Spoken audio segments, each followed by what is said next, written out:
നമുക്ക് ഫുഡ് ഉണ്ടാക്കിയാലോ? മടിച്ചിരുന്നു. നീ ഫുഡ് ഉണ്ടാക്കാം. ഓക്കെ, ഫുഡ് ഉണ്ടാക്കാൻ ഒരു ഇഷ്ടമല്ലോ. ഇല്ല, ഞാൻ ഓൾറെഡി നമ്മുടെ അവൽ കുക്കിനെ ഐസ് പോകാൻ വേണ്ടി വെള്ളത്തിലിട്ട് വെച്ചിട്ടുണ്ട്. അപ്പോൾ ഇന്നത്തെ കറി അവൽ. ഓക്കെ, നമുക്ക് പറഞ്ഞാലോ? ഫിഷിന് കുറച്ച് കറിക്കണം, കുറച്ച് വയ്ക്കാം. ഇത്രയും സാധനങ്ങൾ വേണം. വേണം ഫിഷ് കറിക്കൊക്കെ വേണ്ടേ? അപ്പം നമുക്ക് പറഞ്ഞാലോ? ആദ്യം ഉള്ളത് ഒന്ന്, രണ്ട് സ്പൂൺ. ഓക്കെ, പിന്നെ കാൽ സ്പൂൺ ഉണ്ട് മല്ലിപ്പൊടി. രണ്ട് ഓക്കെ, സെയിം മുളക് പൊടി അത്ര. ഒരു അര ടീസ്പൂൺ ഫിഷ് മസാല, കാൽ ടീസ്പൂൺ പെരിഞ്ചീരകം പൊടി. ഓക്കെ, അത് നമുക്ക് ഇതിൽ വെള്ളം ഒഴിച്ച് ഒന്ന് റെഡിയാക്കാം.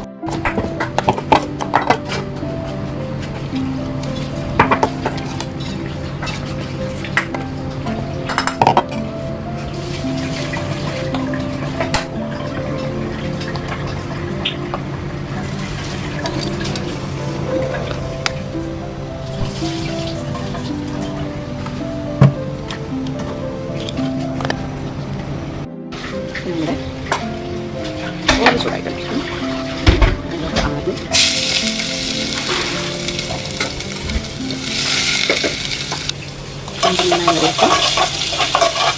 എല്ലാവർക്കും സംശയമുള്ള കാര്യമല്ലേ, ഒലിവ് നമുക്ക് പാചകം ചെയ്യാൻ ഉപയോഗിക്കാൻ പറ്റുമോ? ചൂടായ അതിൻ്റെ ദോഷം മാറുന്നൊക്കെ ഞാൻ കേട്ടിട്ടുണ്ട്. പക്ഷേ പാൽമൊലിയോ ഒലിവ് ഓയിലും ഉണ്ടല്ലോ സംഭവമില്ലേ. ഒലിവ് ഓയിലിൻ്റെ കൂടെ എന്തോ ഓയിൽ മിക്സ് ആയിട്ടുള്ളതാണെന്ന് തോന്നുന്നു. അത് കുക്കിങ്ങിന് വേണ്ടി മാത്രമുള്ളതാണ്. അതിൽ എഴുതിയിട്ടുണ്ട് കുക്കിങ്ങിന് വേണ്ടിയിട്ടുള്ള ഒലിവ് ഓയിൽ എന്നുള്ളത്. ഞാൻ അതാണ് വാങ്ങിക്കാറ്.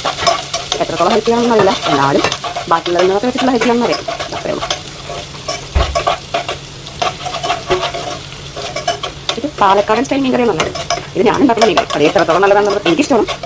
ബാക്കി എല്ലാവർക്കും ഒരേപോലെ എല്ലാം ഇഷ്ടമാവുന്നില്ലല്ലോ. ഓക്കെ, ഞാൻ ഇങ്ങനെയാണ് മീൻകറി ഉണ്ടാക്കുക. എങ്ങനെയല്ല, കുറേ ടൈപ്പിലുണ്ടാക്കും. അതിൽ ഒന്ന് ഇങ്ങനെയാണ് സംഭവം. മതിയാണ് നിൽക്കുന്നത്. പിന്നെ നമ്മളിവിടെ പ്രവാസികളായതുകൊണ്ട്, ഞാൻ ഒറ്റയ്ക്ക് ആയതുകൊണ്ടും ചട്ടിയും പാത്രം അതിൻ്റെ മൺചട്ടിയിലൊക്കെ വെക്കുന്ന ആഗ്രഹമുണ്ടെങ്കിലും ഞാൻ പക്ഷേ വാങ്ങിച്ചിട്ടില്ല. മുന്നേ ഉണ്ടായിരുന്നു. ഈ റൂം മാറും തോറും ഓരോരോ സാധനങ്ങൾ കുറഞ്ഞു വരും പറഞ്ഞ പോലെ. അപ്പോൾ നമുക്കിതിലോട്ട് കുറച്ച് പേസ്റ്റ് കൊടുത്തിലാക്കി വെച്ചിട്ടുള്ള മസാലയില്ലേ, അതങ്ങനെ ഫുള്ളായിട്ട് ഇടണം. എന്നിട്ട് അത് നന്നായിട്ട് ഇളക്കുക. അപ്പോൾ നമ്മൾ പ്രത്യേകം ശ്രദ്ധിക്കേണ്ട കാര്യം എന്താണെന്ന് വെച്ചാൽ തീ കുറച്ച് വെക്കണം. അല്ലെങ്കിൽ അത് കരിഞ്ഞു പോകും. അതിൻ്റെ ടേസ്റ്റ് തന്നെ മറക്കും. നല്ലോണം എണ്ണയൊക്കെ തെളിഞ്ഞ് വന്നിട്ട് വരുന്നുണ്ട് കേട്ടോ. നല്ലോണം ഓയിൽ തെളിഞ്ഞ് വരണേ. അത് വരുന്ന ജസ്റ്റ് കരിയാതെ നോക്കണം. ഇത് ചട്ടി അല്ലാത്തതുകൊണ്ട് കരിയില്ല, നോൺ സ്റ്റിക്ക് ആയതുകൊണ്ട് അങ്ങനെ കരിഞ്ഞില്ല. പക്ഷേ നമ്മൾ നോക്കിയില്ലെങ്കിൽ അതിൻ്റെ ടേസ്റ്റ് മാറിക്കും. ചോറ് തിളച്ചുകൊണ്ടിരിക്കുന്നുണ്ട്, വെന്തുകൊണ്ടിരിക്കുന്നത് പറയാം. ഇതോടാവട്ടെ. ഇവിടെ തക്കാളി വയ്ക്കും. തക്കാളി ഇട്ട് കൊടുക്കണം. തക്കാളി ഇല്ലാതെയും വെക്കാത്ത എനിക്ക് പക്ഷേ തക്കാളിയുടെ ടേസ്റ്റ് ഭയങ്കര ഇഷ്ടം. അതുകൊണ്ട് ഞാൻ വീട്ടിൽ തക്കാളി ഇട്ടു. തക്കാളി ഇല്ലാതെ വെച്ച് കഴിഞ്ഞാൽ നമുക്ക് എങ്ങനെ വെച്ചാൽ ഒരുപാട് ടേസ്റ്റ് മീൻകറി വെക്കാം. പുറത്തു നിന്നാലും ചെയ്ത് വെക്കില്ല. പക്ഷേ തക്കാളി പെട്ടെന്ന് കിട്ടും. അത് ചൂടും എല്ലാം കൊണ്ട് പെട്ടെന്നത് തക്കാളിയും ഈ ചെറിയ ഉള്ളികളും തക്കാളിയൊക്കെ ഇട്ട് കഴിഞ്ഞാൽ നമുക്ക് പെട്ടെന്ന് മീൻകറി ചെയ്ത് വരാനുള്ള ചാൻസ് കൂട്ടണം. നന്നായിട്ട് പിന്നെ തെളിഞ്ഞ് വന്നിട്ടുണ്ട്. ഇനി നമുക്ക് തക്കാളി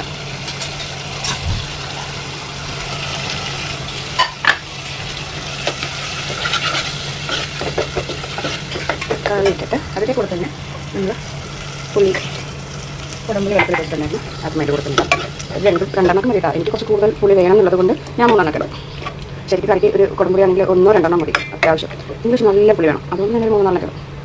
ഇനി കുറച്ച് ഉപ്പ് ഇട്ടിട്ട് നമുക്കൊന്ന് അടച്ച് വെച്ച് നന്നായിട്ട് തിളപ്പിച്ചെടുക്കണം. ആവശ്യത്തിനുള്ള ഉപ്പ് ഇടാം. ഇങ്ങനെ കുട്ടി അത് ഹിമാലയൻ സോൾട്ടാണ്. പിങ്ക് ഹിമാലയൻ സോൾട്ട്, അതുകൊണ്ട് അത്ര വലിയ ഇതുണ്ടാവില്ല. മറ്റേ നമ്മുടെ വൈറ്റ് ആണെങ്കിൽ കുറച്ചിട്ടാൽ മതി. ഇത് കുറച്ച് കൂടുതൽ ഇട്ടാലേ അതിന് കറക്റ്റ് ഉണ്ടാവുള്ളൂ. അപ്പോൾ നമുക്ക് എന്ത് ചെയ്യാം, അടച്ചിട്ട് ഒന്ന് കഴിക്കാം. ഓക്കെ, നമുക്ക് തുറന്നോക്കാം. ആവശ്യമില്ലവർക്ക് നമ്മൾ ആവശ്യത്തിന് വെള്ളം ഇട്ടുണ്ടാക്കാം. ഞാനിങ്ങനെ കൊട്ടിയെടുക്കുമ്പോൾ നമുക്ക് ഒരാൾക്ക് ഇതൊക്കെ മതി എന്ന് വെച്ചിട്ടാണ്. അങ്ങനെ കുറച്ചും കൂടെ വെള്ളം ഒഴിക്കാൻ പറ്റും. ഇനി നമ്മൾ തുറക്കട്ടെ, നന്നായി തുറക്കട്ടെ. ഇനി നമുക്ക് കഴുകി വെച്ച മീൻ അതിലേക്ക് ഇട്ടുണ്ടാം.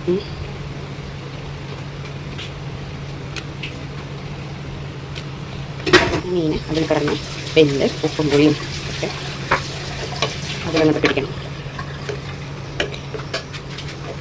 അപ്പോൾ നമ്മൾ ഉപ്പ് എല്ലാം പെരുവൊക്കെ പാകുണ്ടോ നോക്കിയിട്ട് അതിനനുസരിച്ച് ഉപ്പിട്ട് കൊടുക്കണേ. പിന്നെ അത് വേറെ നമ്മുടെ ചോറ് കറിയായിട്ട്. ഓക്കെ, അതിനങ്ങ് ഇട്ടാം.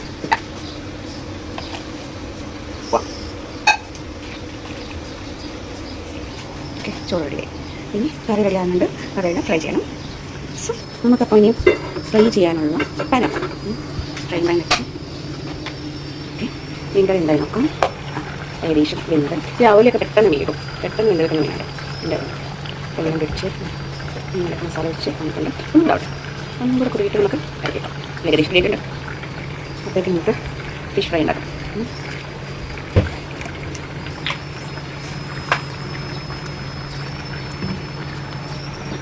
എണ്ണ വെച്ചിട്ടിട്ട് നമുക്ക് ചൂടായിട്ട് ഫിഷ് നമ്മുടെ എണ്ണ റെഡിയായിട്ട്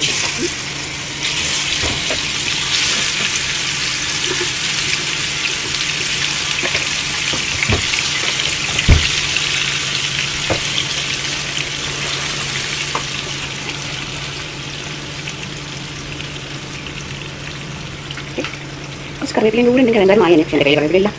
നമ്മുടെ കറി ആയിട്ടുണ്ട്. കറി നമുക്ക് ഓഫ് ചെയ്തിട്ട് ഓക്കെ അപ്പോൾ ഇനി ഫിഷ് ഫ്രൈ ആവട്ടെ. അതായത് നമുക്ക് ചൊറിയാം. ഒരുപാട് മുരിഞ്ഞ് ഓരോരുത്തർ ഇഷ്ടമാണ്.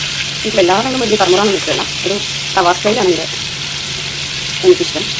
അപ്പോൾ മുഴുവൻ എനിക്കല്ല, അതുപോലെ അതുകൊണ്ട് കുറച്ച് നന്നായിട്ട് പൊരിക്കാം. ബാക്കി ഇടാം. അപ്പോൾ നമുക്ക് ചോറ് ഉണ്ടിയാലോ. ലഞ്ച് ഉണ്ടാക്കിയ ചോറ്,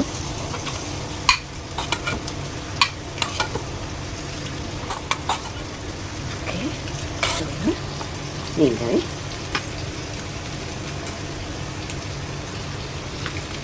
എനിക്ക് മീൻ കറി ഭയങ്കര ഇഷ്ടമാണ്. എല്ലാ മീൻ കറി ഇഷ്ടമാണ്, ഒന്നിൻ്റെ മാത്രമല്ല. മീൻ കറി ഭയങ്കര ഇഷ്ടം, മീൻ മുട്ട, മീൻ കറി അങ്ങനെയുള്ള സംഭവം ഭയങ്കര ഇഷ്ടം. അപ്പോൾ നമ്മുടെ പൊരിച്ച മീൻ നമുക്ക് രണ്ടെണ്ണം കിട്ടും. ഒരാൾക്കില്ല എടുക്കാനായിട്ട്. അപ്പോൾ നമ്മുടെ weekend fish curry. Sunday special എന്താണെന്ന് ചോദിച്ചാൽ സൺഡേ സ്പെഷ്യൽ നല്ല വെള്ളച്ചോറും, വെള്ളച്ചോറല്ലാണ്ട് ചോറിന് ചോറുണ്ടോ? ഉണ്ടല്ലോ, ഇത് വെള്ളച്ചോറ്. കഞ്ചാവ് പൊന്നിയുടെ ചോറും ഒരു കറിയും അവൾക്ക് വെച്ചു. സെറ്റല്ലേ? അപ്പോൾ ഇങ്ങനെ എല്ലാവർക്കും കഴിച്ചാൽ കഴിച്ചിട്ടുണ്ടെങ്കിൽ കഴിച്ചോ. ശരി, അപ്പോൾ നിങ്ങൾ കഴിക്കാൻ പോയില്ലേ? കഴിച്ചു. ഞാൻ കഴിക്കുന്നു. ഞാൻ വെച്ചതുകൊണ്ട് പറയല്ല, നന്നായിട്ടുണ്ട്, കുഴപ്പമില്ല.